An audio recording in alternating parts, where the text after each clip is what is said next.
먹고 살기 위한 경제 이야기, 먹살 경제. 미주 한인들의 먹고 살기 위한 경제 이야기, 먹살 경제 시간입니다. 임 사장님, 오늘은 어떤 내용 준비하셨나요? 네, 오늘은 우리가 집값에 대해서 한번 얘기를 나눠보도록 하겠습니다. 집값.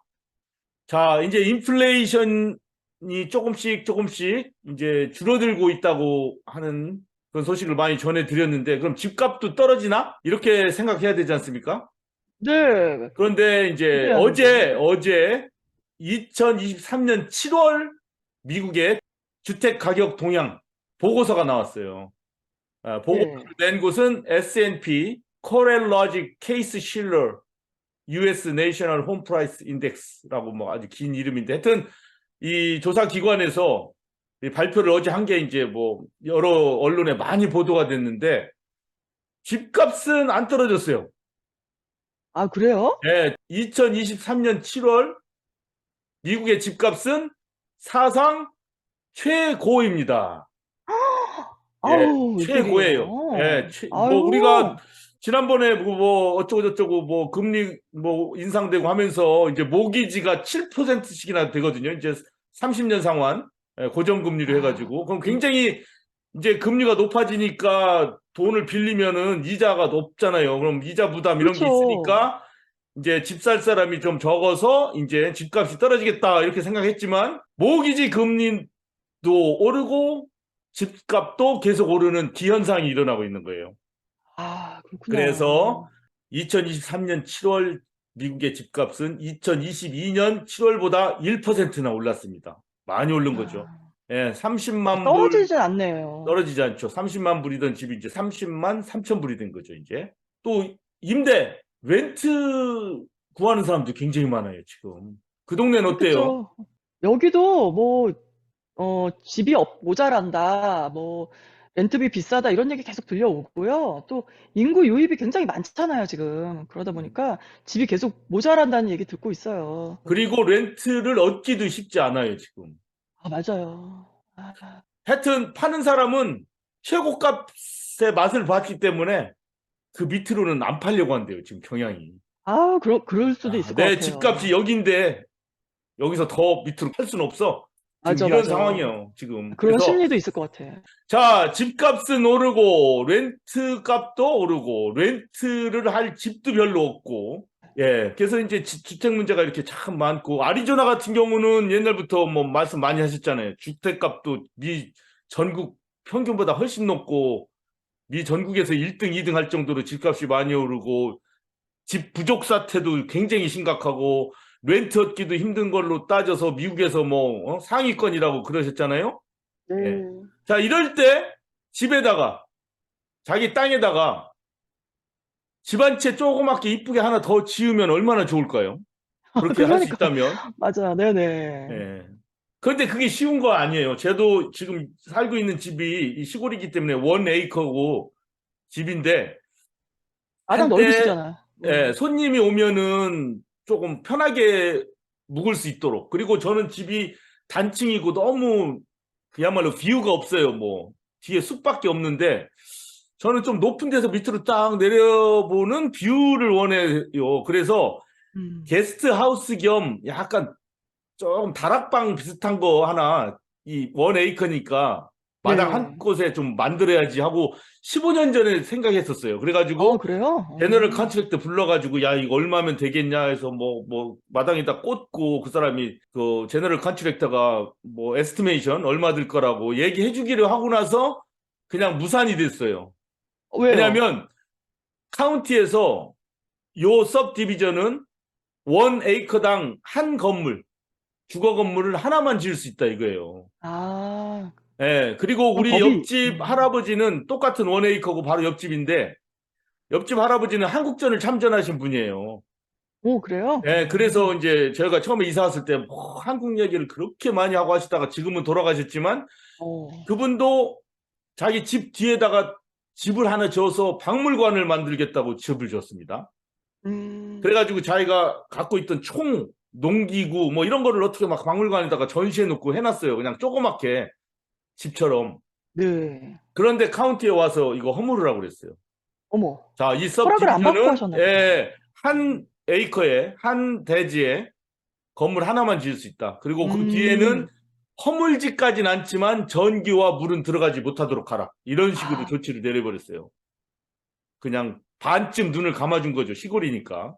자, 이렇게 음, 한 대지에 지을 수 있는 건물, 주택, 주거 건물의 수는 제한이 돼 있습니다. 네. 그런데 집값이 많이 오르고 이렇게 렌트도 힘들고 할 때는 이런 거를 조금 풀어주면 좋지 않겠어요?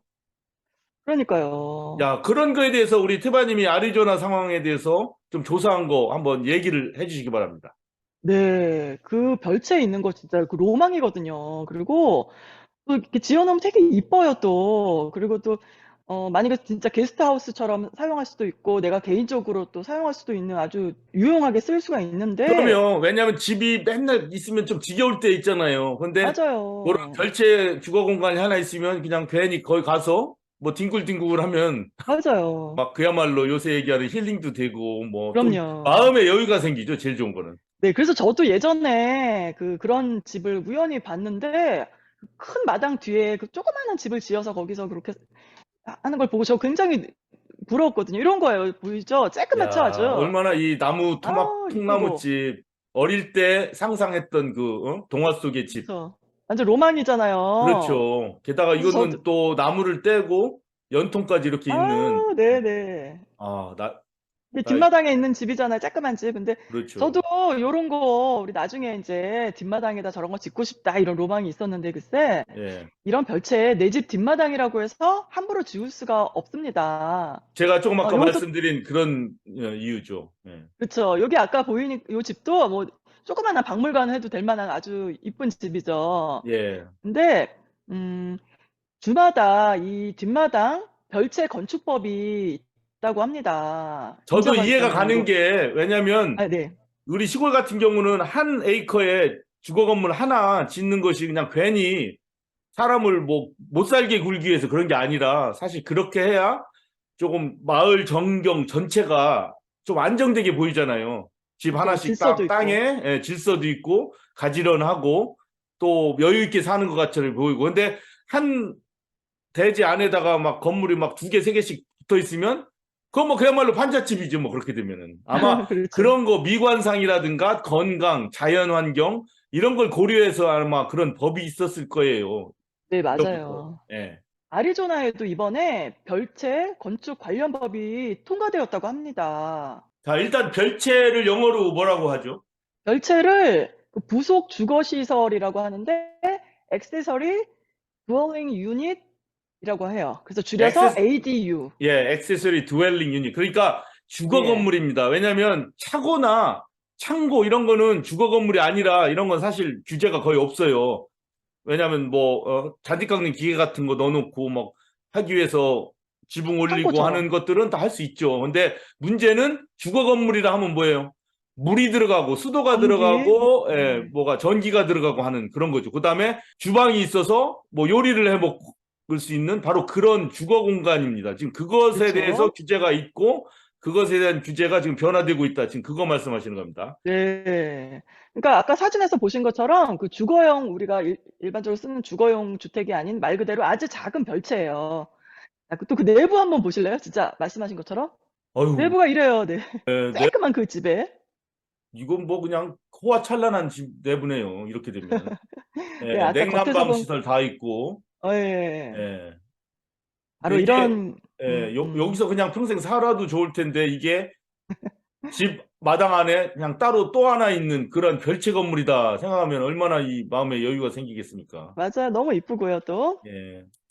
아유, 진짜 이런 집 하나 갖고 싶네요. 저도 쬐끄만 집 하나. 예. 근데, 법이 어떻게 변화됐나요?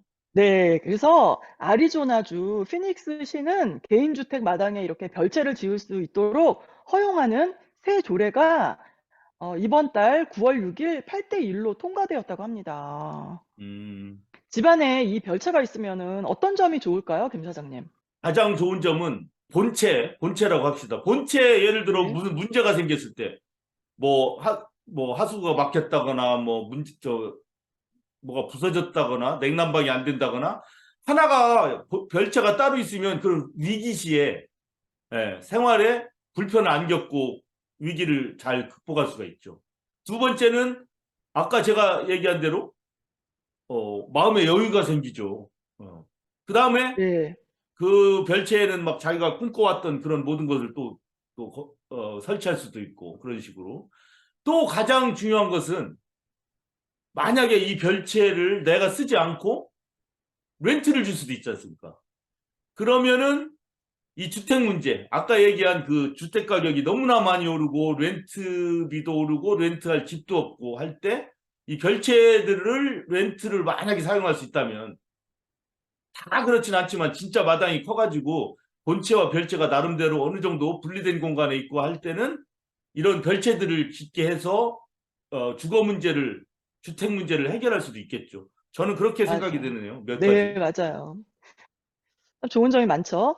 자, 피닉스 5 지구의 베티 과르다도 시의원은 개인주택 부지 내에 별채를 짓도록 허용하면은 도시의 주택 위기를 해결하는 데 도움이 될 뿐만 아니라 수입이 적은 젊은이들과 노인 거주자들이 선택할 수 있는 거주 옵션이 더 늘어나는 셈이라면서 긍정적으로 이렇게 새 조례안 통과를 반겼어요.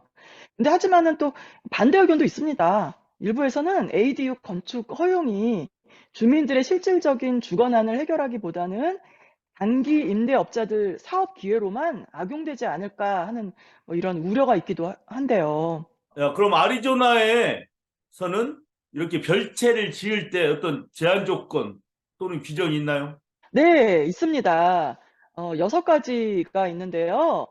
첫 번째는 단독주택의 부지 하나당 하나의 ADU만 건설할 수가 있습니다. 집 하나에 하나만, 그러니까. 짓고 맞아요. 싶다고 뭐 두 두세 개를 개 질 막 수는 없는 지으시면 안 돼요. 거죠. 예, 맞습니다. 네. 딱 하나만 합니다. 그리고 두 번째로는 분리형 ADU는 뒷마당 내에 위치할 수 있으며 사용 허가 승인을 받지 않는 한 높이가 15피트를 초과할 수가 없대요. 그리고 세 번째로는 면적이 10,000스퀘어핏 이하의 그 부지인 경우는 ADU 최대 크기가 1,000스퀘어핏까지 건축이 가능하다고 하네요. 네.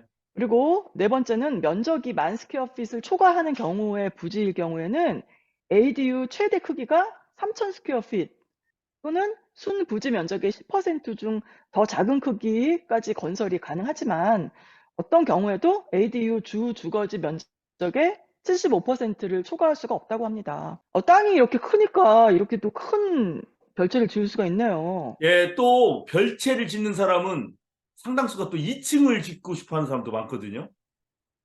우리 같이 이렇게 시골에, 그렇겠다. 그럴 예. 때는 또 2층을 지려면 또 예를 들어 가로 세로가 뭐 18피트 이상이 돼야 된다 뭐 이런 또 얘기들도 있더라고요. 제가 찾아보니까. 그리고 아까 얘기했듯이 그렇군요. 디태치드라고 해서 본체와 별채가 완전히 분리된 상태로 지을 때 규정이 따로 있고, 그 다음에 퍼치나 이런 거를 개량해 가지고 또 하나의 방을 만들고 하는 것처럼 본체와 붙어서 짓는 집 있잖아요. 어태치드 돼서 한 것들. 이럴 때 네. 또 규정은 좀 더 쉽고 뭐 이런 것들이 많이 있어서 혹시 이렇게 별채 액세서리 듀얼링 유닛을 생각하시는 분은 그 주에 그리고 카운티의 규정을 좀 확인해 보시면 되겠어요. 그리고 이러한 그쵸. ADU에 대해 규정을 완화한 것이 아리조나만이 아니더라고요. 찾아보니까. 벌써 캘리포니아 같은 그래요? 경우는 사실 거기 인구가 많이 사는 곳이고 주택 맞아요. 주택 문제가 문제 아주 옛날부터 심각하죠. 있었잖아요. 그렇기 때문에 네, 네. 캘리포니아 같은 경우는 거의 1980년대부터 이 AD 문제에 대해서 완화를 시작했었다고 합니다. 그리고 그렇구나. 커네티컷, 메인주, 뉴햄셔, 오레곤, 유타, 버먼트, 워싱턴 이런 데는 현재 많이 완화가 돼 있고 제가 보니까 노스캐롤라이나 랄리 시만 봐도 이 ADU에 대해서 규정이 계속 바뀌고 있어요. 좀 더 음. 지을 수 있도록 완화되고 있습니다. 현재. 그리고 다섯 번째는요. ADU가 추가된 주택을 렌트 놓을 경우 주 주거용 주택과 ADU를 각각 따로 임대할 수가 없대요. 아, 임대할 수 있는 게 아니라 없다고 합니다. 그거는 아리조나에서는. 이상하네. 그러면 네, 임대하는 그렇대요. 사람이 두 개 다 임대해야 되는 거예요? 본체와 네, 별체를? 하나만 따로 이렇게 할 수가 없대요. 그러니까 그렇구나. ADU만 따로 임대를 할 수가 없대요. 그러니까 아, 말이에요. 그리고 여섯 번째는 ADU 건축에 따른 추가 주차 공간 마련은 필요하지 않다고 합니다. 음. 그래서 위에 6가지 규정을 지켜주시면 아리조나에서 개인 주택 뒷마당에 별채를 지을 수가 있습니다. 김 사장님, 혹시 그 농장 있으시잖아요. 지난번에 예. 가니까 아우, 아주 넓고 그냥 너무너무 좋던데 별채 지을 계획 있으신가요? 예, 제가 농장의 본체는 아주 작지 않습니까? 좁아요. 네, 말만 네네, 방 봤죠. 3개, 화장 2개지만 매니팩처드 홈이기 때문에 굉장히 좁아서 현재는 제가 그 리인이라고 처마를 일단은 만들기로 했어요. 왜냐하면 이 그늘진 공간이 너무 적어요. 지금 거기에. 네네. 예, 그것도 짓고 그다음에 차고 건물은 반드시 질 겁니다. 차고 건물은. 차고. 예. 그래서 그거는 아무 규정이 없을 텐데 사실은 이 태바님이 왜 이 주제를 가지고 왔는지 모르겠는데 정확하게 제가 필요로 하는 주제였어요. 사실은 별채 짓고 싶어요. 그 안에. 그렇지만 농장이 넓다고 그래서 제가 아무데나 별채를 질 수 없어요. 농장은 엄청나게 넓지만 그렇구나. 저닝을 생각해야 됩니다. 그 저닝으로 했을 때 재산세 문제 이런 게 있기 때문에 농장의 다른 대부분의 토지는 농사 짓는 땅으로서 재산세가 굉장히 낮아요. 그렇지만 제가 집을 짓고 주거 공간을 짓는 그 대지는 1에이커밖에 안 돼요. 그 아, 안에서만 그래요? 지어야 됩니다. 그 안에서만. 오. 그런데 이 동네 대부분의 이 아저씨들의 얘기는 꼭 한국 아저씨들이랑 생각이 똑같아요. 야, 여기 시골이니까 대충 저쪽에다 하나 짓고 그냥 살아. 다 그렇게 얘기합니다. 미국 그렇구나. 영어로 그렇게 얘기해요, 아우. 할아버지들이. 그러면 그렇게 굳이 하구나. 카운티에서 와서 그렇게 뭐라고 안 한다. 다 이런 식으로 저한테 기띔을 한두 번 하는 게 아니었습니다. 하여튼 뭐 우리 음. 때 충청도에서 사는 사람이 또 미국까지 와가지고 저 충청도 분위기에서 이렇게 살고 있습니다. 네. 네, 그러시군요. 열심히 일하고 알뜰하게 돈 모아서 하여튼 집도 좀 장만하시고 다들 별채도 어렸을 때 꿈꿨던 그런 별채도 좀 지으면서 부자처럼 사시기 바랍니다. 여러분 349화 먹살경제 여기서 마치도록 하겠습니다. 감사합니다. 네, 잘 들었습니다.